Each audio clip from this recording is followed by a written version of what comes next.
Rajasthan board ने class 10th board exam 2026 के लिए कल की तारीख में ब्लूप्रिंट जारी कर दिया है। आप यहां देख सकते हैं किस चैप्टर से कितने मार्क्स के क्वेश्चंस पूछे जाएंगे, क्वेश्चंस का नंबर कितना होगा, वो सारी डिटेलिंग प्रिसाइज फॉर्म में इस टेबल में डाल रखी है। हर एक चैप्टर के आगे यहाँ 5 कैटेगरी दे रखी है टाइप्स ऑफ क्वेश्चंस की, ज्ञान, अवबोध, ज्ञान उपयोग, कौशल, विश्लेषण, और हर कैटेगरी के जो क्वेश्चंस हैं उनमें फिर 5 सब कैटेगरी और डाल रखी है जिसमें एमसीक्यूज आएंगे। उसके बाद फिल इन द ब्लैंक्स दे रखे हैं, very short answer type, short answer type, long answer type है, और लास्ट में ऐसे टाइप है। इस चैप्टर में से बड़े क्वेश्चंस आने वाले हैं, किसमें से एमसीक्यूज पूछे जाएंगे, ये सारी डिटेलिंग इस टेबल में दी हुई है। लेकिन आपको इस गुणा भाग के चक्कर में नहीं पड़ना है, आपको वास्ता होना चाहिए मॉडल क्वेश्चन पेपर से। यहाँ आपके सामने साइंस के लिए मॉडल क्वेश्चन पेपर बोर्ड ने जारी कर दिया है। इस मॉडल क्वेश्चन पेपर को देख लीजिए, चेक कर लीजिए, इसमें आने वाले जो क्वेश्चंस हैं, क्वेश्चंस के टाइप्स हैं, उसी पैटर्न पर आपका फाइनल एग्जाम होने वाला है। एमसीक्यूज होने वाले हैं टोटल 18, बहुत एमसीक्यूज हैं। और उसके बाद फिल इन द ब्लैंक्स 6 डाल रखे हैं। वेरी शॉर्ट आंसर टाइप की बात करेंगे, total 12 very short answer type questions आपके आने वाले हैं। उसके बाद सेक्शन बी में 10 क्वेश्चंस होने वाले हैं शॉर्ट आंसर टाइप के। फिर सेक्शन सी में लॉन्ग आंसर टाइप क्वेश्चंस डाल रखे हैं जिसमें इंटरनल चॉइस आपको मिलने वाली है, अथवा वाले क्वेश्चंस हैं ये। और उसके बाद सेक्शन डी है, ऐसे टाइप क्वेश्चंस हैं।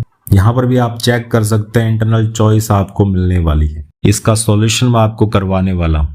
इसमें MCQs, fill in the blanks और very short answer type questions मैं आपको करवा दूंगा। चलिए स्टार्ट करते हैं एमसीक्यू से। पहला जो एमसीक्यू है वो पूछा गया है कि संगमरमर, केमिकल फॉर्मूला ऑफ मार्बल। इसका राइट ऑप्शन होगा कैल्शियम कार्बोनेट। चूने का पत्थर ही तो है जिसे कुदरत ने तराशा है।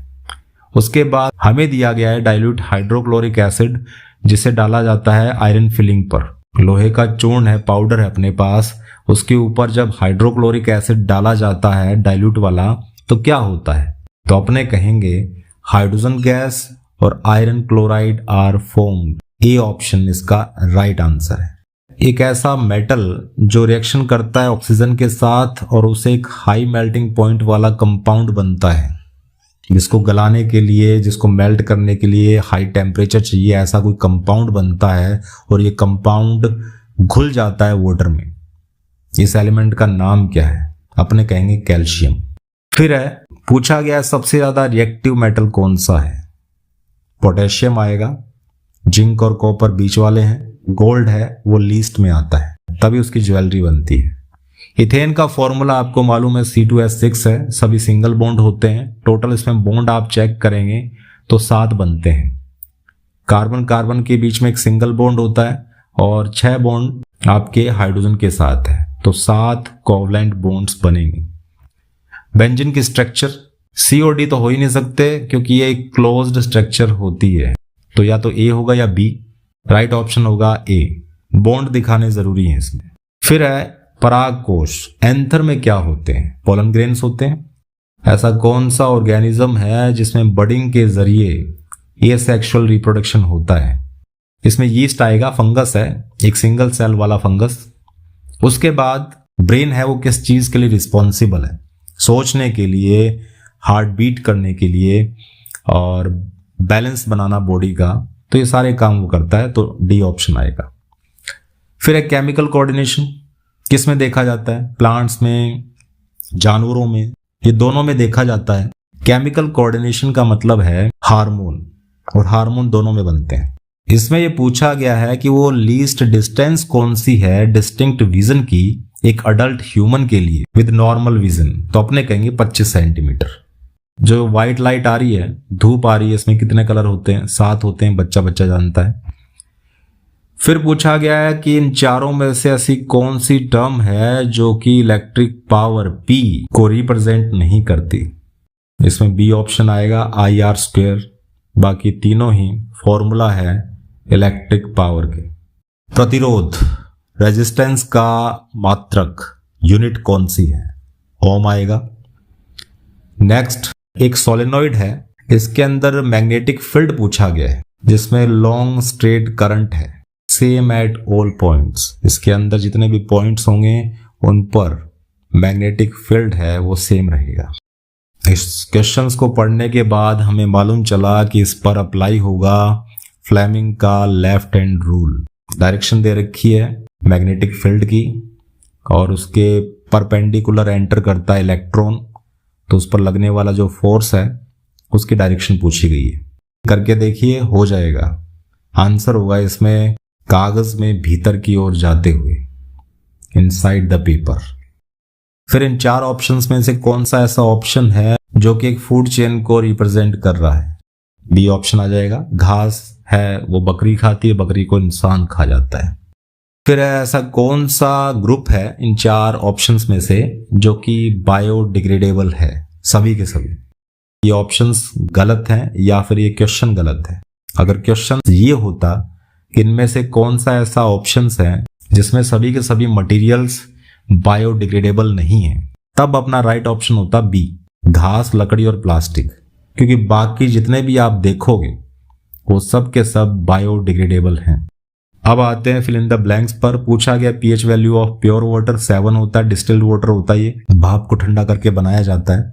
उसके बाद एसिड और मेटल दोनों आपस में रिएक्ट करते हैं, सोल्ट बनाते हैं, और सोल्ट के साथ कौन सी गैस बाहर निकलती है? हाइड्रोजन, क्योंकि एसिड है वो हाइड्रोजन आयन रिलीज करता है। एटीपी का full form adenosine triphosphate. Energy इसी फॉर्म में इंसानों में, जानवरों में, पेड़ पौधों में, एक बैक्टीरिया में बनती है। एक इक्वेशन डाल रखी है जो कि शो कर रही है फोटोसिंथेसिस को। डैश में क्या आने वाला है? ग्लूकोज। एक सिंगल मॉलिक्यूल तैयार करना है अपने को ग्लूकोज का, C6H12O6।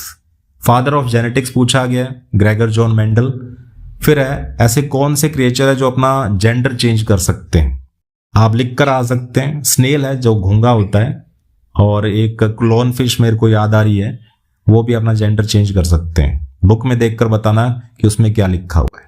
फिर आते हैं वेरी शॉर्ट आंसर टाइप पर। कॉम्बिनेशन रिएक्शन किसको बोलते हैं? 2 रिएक्टेंट आपस में मिलकर एक सिंगल प्रोडक्ट तैयार करते हैं, जैसे हाइड्रोजन और ऑक्सीजन मिलकर वाटर तैयार करते हैं।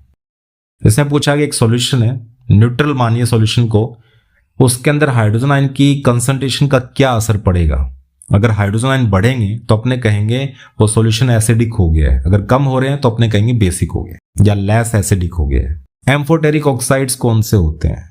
ये वो मेटल के ऑक्साइड्स होते हैं जो एसिड और बेस दोनों से रिएक्शन कर सकते हैं। एग्जाम्पल के तौर पर आप एल्यूमिनियम ऑक्साइड लिख कर आ सकते हैं। इंसान में सेक्स हार्मोन्स के नाम लिखने, एस्ट्रोजन है, प्रोजेस्टेरोन है, और एंड्रोजन में आता आपका टेस्टोस्टेरोन। फिर पूछा गया है कि आयोडीन वाला नमक अपने को खाने की सलाह क्यों दी जाती है? उससे आपकी जो थायराइड ग्लैंड है उसमें जो हार्मोन बनते हैं T3 और T4 वो ढंग से बने, अच्छी क्वांटिटी में बने, उसके लिए आयोडीन वाला नमक खाना जरूरी है। सेक्स डिटर्मिनेशन इन ह्यूमंस, एक फ्लो चार्ट बनाना है जिसमें XX XY क्रोमोसोम दिखाने हैं, उसको आपको मैच करना है, XX XY, लड़का बनेगा लड़की बनेगी, सिंपल है। फिर हेरिडिटी को डिफाइन करना है। आनुवांशिकता क्या है?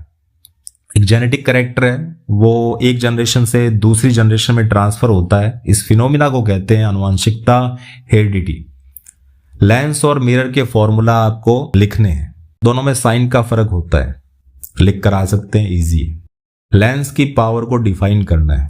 पावर ऑफ लेंस है वो रेसिप्रोकल होता है फोकल लेंथ का, और इसको डिफाइन करना बड़ा इजी है, आप याद रख सकते हैं। फिर है जो भी अपने इलेक्ट्रिकल सर्किट यूज करते हैं, सिस्टम यूज करते हैं घरों में, जो बिजली के अपैरेटस हैं उनको यूज कर रहे हैं, तो उनको यूज करते टाइम कौन से सेफ्टी मेजरमेंट ध्यान में रखने चाहिए? कॉमन है, आप बता सकते हैं।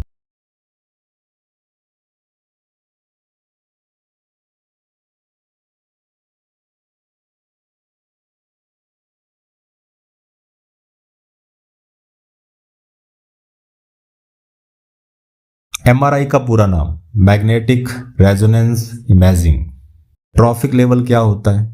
ट्रॉफिक लेवल फूड चेन में आने वाले वो पोजीशन है किसी भी ऑर्गेनिज्म की जिनमें से एनर्जी फ्लो होती है या जो एनर्जी को कंज्यूम करते हैं।